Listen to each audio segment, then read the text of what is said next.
Okay, so what we're doing with this. This is the second part of the series of the Mysteries Revealed. We're going to go through the themes of the book of Bereshit, Genesis. There's a lot of amazing things that are going on. So let's try to recap a part of the story we're up to now. We are going to the part of the children of Rivka and Yitzchak, of Rebecca and Isaac. Okay. We all know they have two children, right? They have Jacob, Yaakov, and Esau.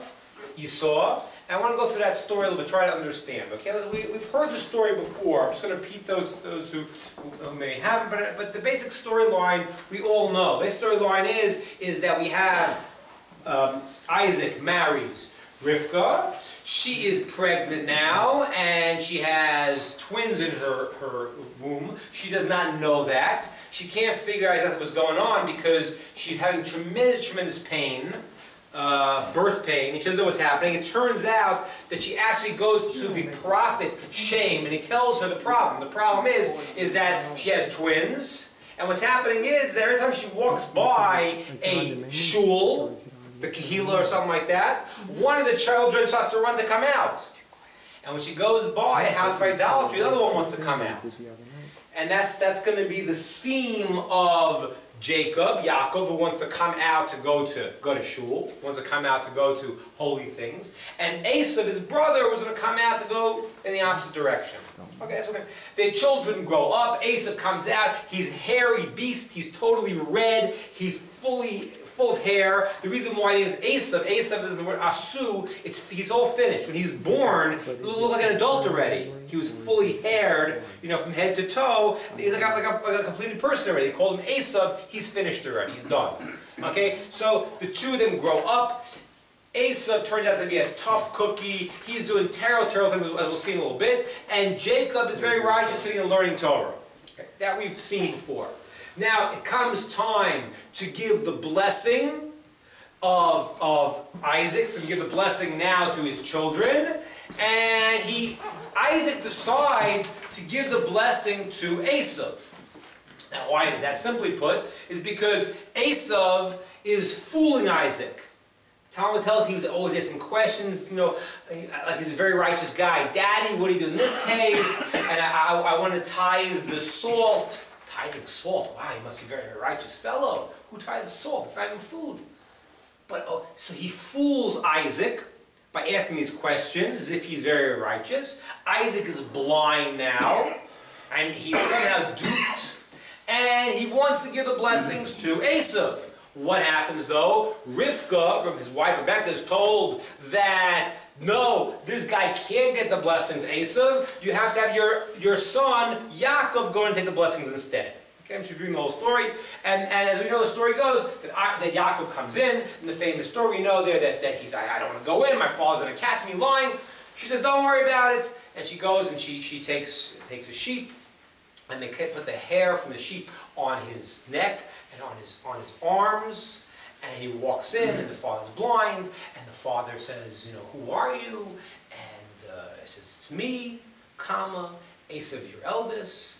And he thinks something's funny. He says, I want to feel you, because it doesn't sound right. Touches him, and then he believes that it really is Esau, and he gives him the blessing. And then Esau walks in as Yaakov walks out, and says, what happened here? And he starts flipping out, and he screams, oh, Yaakov tricked me! He tricked me! How did he trick me? First, he stole my firstborn rights. That's the whole story of the day where he had the lentils. We'll see what happened there. Yaakov was cooking lentils, see why he's cooking lentils, and Esau was very hungry. He said, give me some of that red stuff. Didn't even say what it was, didn't care what it was. Give me that red stuff, pour it into my mouth. And Yaakov said, fine. I'll give you this red stuff, you're very hungry, but sell your firstborn rights to me.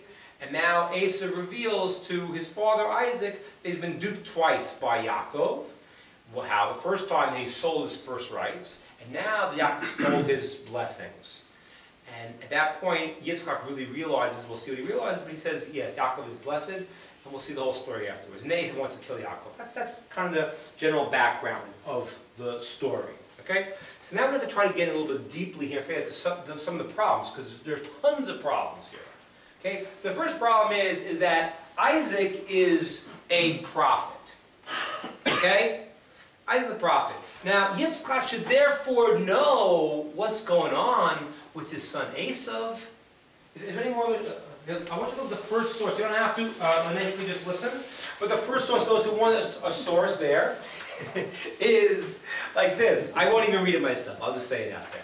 The first source is you know why Yaakov was cooking those red lentils on the day where he sold Esav the lentils in exchange for the birthright? What happened? It was the day that the grandfather, Avram, died.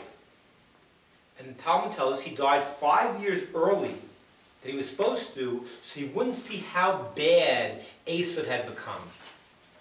Okay? He died 5 years early. The lentils that Jacob was making was in order to comfort the mourners. We do eggs today, but people do eggs in the world today, but lentils is also the classic thing. Lentils or eggs. Well, they know that's what people do if they're mourning, they serve lentils or eggs. So he was making the lentils to serve to his father, Isaac, who is now mourning for his father, Abraham. What did Esav do on that day? On that day, it says that he went out and he raped a engaged woman. He killed a man. He denied God. Okay? He denied the afterlife, Chris Mason. And he said, I don't want any of this stuff about serving God. And he said, just you take it. I don't want this the birthright. I don't want any of that stuff. That's who Esav was.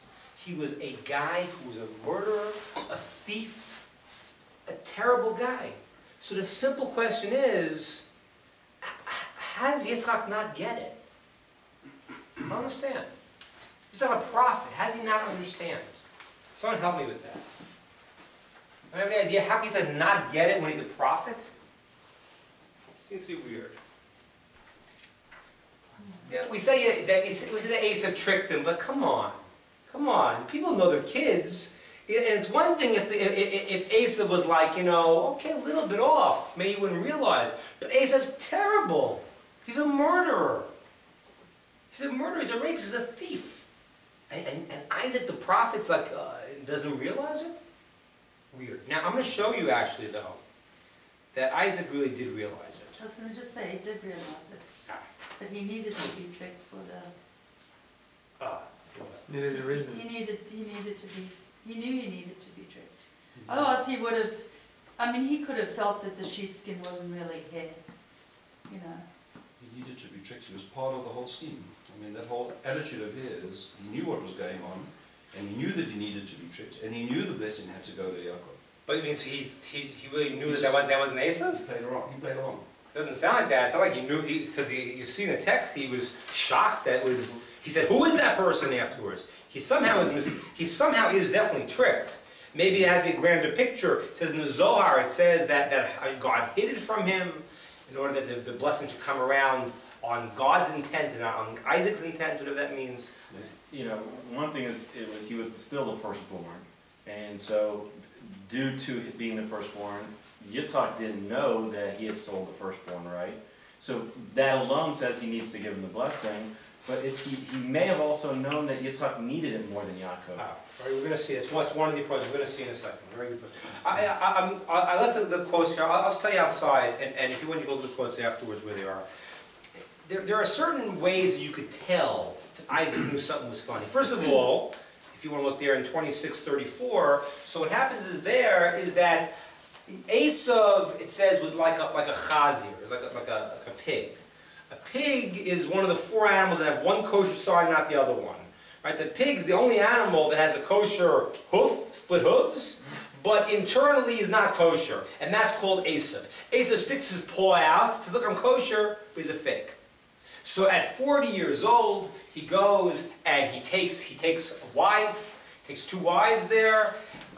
His whole life he was just raping and pillaging. Now he says, "Right, before I get married at 40 also." He takes these wives, and now the next verse is that Yitzchak went blind. Why did he go blind? So one of the reasons is because these two wives, were constantly offering idolatrous incense. And as their idolatry was going on in that neighborhood, the smoke would go into Isaac's eyes and it blinded him. So I mean, if the guy's wives are blinding the father-in-law because of their idolatry, something should tell you something funny going on here. Right? So Yitzhak should just figure that out. He's blinded by their own idolatry. First of all. Second of all, when Isaac, the next source is when Jacob comes in, so what happens is, he says, please, Father, sit. Please sit.